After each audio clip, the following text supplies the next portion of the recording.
अरे तुम दोनों यहाँ क्या कर रहे हो? ये मेरी जगह है।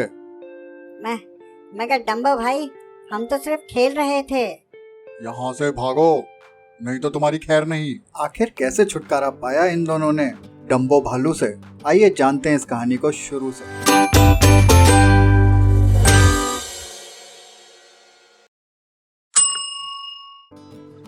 यह है हमारा सुंदर जंगल, जहाँ रहते हैं दो प्यारे दोस्त, राजू चूहा और गोलू खरगोश।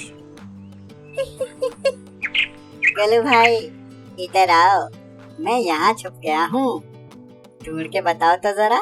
अरे राजू, तुम हमेशा अच्छी जगह छुप जाते हो, पर मैं तुमको ढूंढ ही लूंगा। दोनों दोस्तों को इस कटहल के पेड़ के नीचे खेलना बहुत पसंद था, लेकिन ये पकड़ लिया।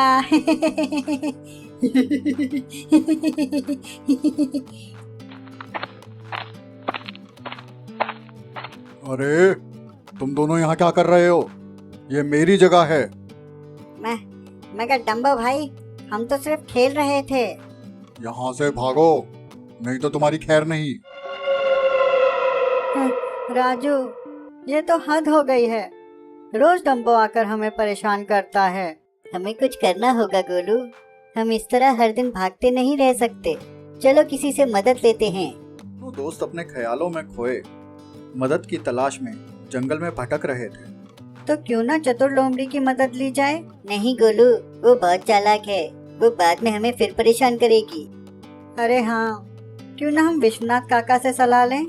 हाँ, विश्वनाथ काका बहुत अच्छे हैं। मंदिर के सामने वाले आम के पेड़ पर विश्वनाथ काका बैठे थे। दोपहर का ये समय उनके ध्यान करने का होता। आओ बच्चों, क्या बात है? काका, डम्बो भालू हमें कटहल के पेड़ के नीचे नहीं खेलने देता है। वो हमारे खेल के बीच में अचानक आ जाता है और हमें डराकर भगा देता है। तुम लोग घबराओ मत। विश्वनाथ काका उनके कानों में एक योजना बताते हैं। धन्यवाद काका। अगले दिन राजू और गोलू विश्वनाथ काका के प्लान के साथ तैयार थे।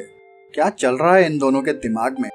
आगे की कहानी देखने से पहले अगर आपने हमें सब्सक्राइब नहीं किया है तो प्लीज हमें सब्सक्राइब करें, ताकि ऐसी और अच्छी कहानियां आपको फ्यूचर में मिलती रहें। गोलू, याद रखना, जैसे ही डम्बो आए मैं पेड़ पर चढ़ जाऊंगा। ठीक है राजू, मैं उसे सही जगह ले आऊंगा। डम्बो उन दोनों को देखकर फिर से डराने के लिए आ जाता है। अरे तुम दोनों फिर आ गए? अगर तुम यहाँ से नहीं गए तो मैं तुम्हारी गर्दन तोड़ दूंगा।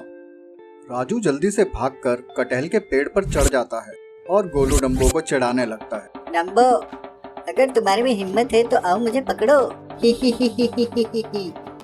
तुम तो बहुत धीरे हो डम्बो।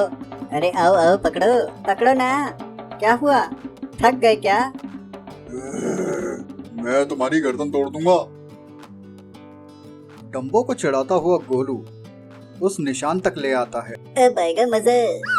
अरे आसमान गिर गया क्या? हाय, खोपड़ी फट गई रे। अरे मम्मी बचा लो। वो अपना सर पकड़कर भाग जाता है और राजू पेड़ से नीचे उतरता। देखा डम्बो का हाल। सुनो डम्बो, अगर तुमने दोबारा यहाँ आने की कोशिश की ना तो इस पेड़ पर और भी बड़े बड़े कटहल हैं। देर बाद राजू और गोलू मिलने के लिए विश्वनाथ काका के पास पहुँच जाते हैं। काका, आपका प्लान कामयाब हो गया। जैसे ही डम्बो टहनी से नीचे आया, राजू ने कटहल गिरा दिया। शाबाश बच्चों, तुमने साबित कर दिया कि बुद्धि हमेशा ताकत से जीतती है। इस तरह राजू और गोलू ने अपनी समस्या का समाधान निकाला। डम्बो उन दोनों को दूर से खेलता हुआ देखते हुए उनके पास आता। क्या तुम दोनों मुझे माफ कर सकते हो? मैं भी तुम्हारे साथ खेलना चाहता हूँ। हाँ, क्यों नहीं, हम तो सबको अपना दोस्त ही मानते हैं। है ना गोलू? हाँ बिल्कुल। आओ डम्बो, हमारे साथ खेलो। दोस्ती के सामने कोई भी बड़ी समस्या छोटी हो जाती है। तो बच्चों, आपको ये कहानी कैसी लगी हमें लाइक और कमेंट करके जरूर बताना। ऐसी और भी मजेदार कहानियों के लिए सब्सक्राइब करें और बेल आइकन दबाना ना भूलें।